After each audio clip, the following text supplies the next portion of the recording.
ಎಲ್ರಿಗೂ ನಮಸ್ಕಾರ. ಎಲ್ಲರೂ ಹೇಗಿದ್ದೀರಾ? Welcome back to my channel. ನಾನು ಸೌಮ್ಯ. ಕ್ವಿಕ್ಕಾಗಿ ನಿಂಬೆಹಣ್ಣಿನ ಚಿತ್ರಾನ್ನ ಹೇಗೆ ಮಾಡೋದು ಅಂತೇಳಿ ನೋಡ್ಕೊಂಬರೋಣ. ಮೊದಲಿಗೆ ಸ್ಟವ್ ಮೇಲೆ ಒಂದು ಬಾಣಲಿನ ಇಟ್ಕೊಂಡಿದ್ದೀನಿ. ಸ್ವಲ್ಪ ಎಣ್ಣೆನ ಸೇರಿಸ್ಕೊಂಡಿದ್ದೀನಿ. ನಂತರ ಕಡಲೆಕಾಯಿ ಬೀಜನ ಸೇರಿಸ್ಕೊಂಡಿದ್ದೀನಿ. ಅದು ಕಡಲೆಕಾಯಿ ಬೀಜ ಕ್ರಿಸ್ಪಿ ಆಗೋ ತನಕ ಫ್ರೈ ಮಾಡಿಕೊಂಡು ಅದಕ್ಕೆ ಕಡಲೆಬೇಳೆ ಹಾಗೆ ಉದ್ದಿನಬೇಳೆನ ಸೇರಿಸ್ಕೊಂಡಿದ್ದೀನಿ. ನಂತರ ಸಣ್ಣದಾಗಿ ಕಟ್ ಮಾಡ್ಕೊಂಡಿರೋಂಥ ಹಸಿಮೆಣಸಿನ್ಕಾಯಿನ ಹಾಕ್ಕೊಂಡಿದ್ದೀನಿ. ಹಾಗೆ ಅರಿಶಿನ ಪುಡಿನ ಸೇರಿಸ್ಕೊಂಡಿದ್ದೀನಿ. ನಂತರ ತೆಂಗಿನಕಾಯಿ ತುರಿನ ಸೇರಿಸ್ಕೊಳ್ತಾ ಇದ್ದೀನಿ.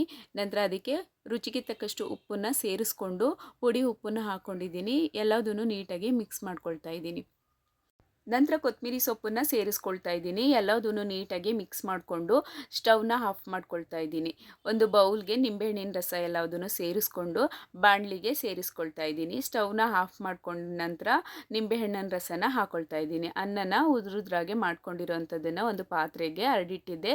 ಅದಕ್ಕೆ ನೀಟಾಗಿ ಮಿಕ್ಸ್ ಮಾಡಿಕೊಂಡ್ರೆ ನಿಂಬೆಹಣ್ಣಿನ ಚಿತ್ರಾನ್ನ ಕ್ವಿಕ್ಕಾಗೆ ರೆಡಿ ಮಾಡ್ಕೊಳ್ಬೋದು.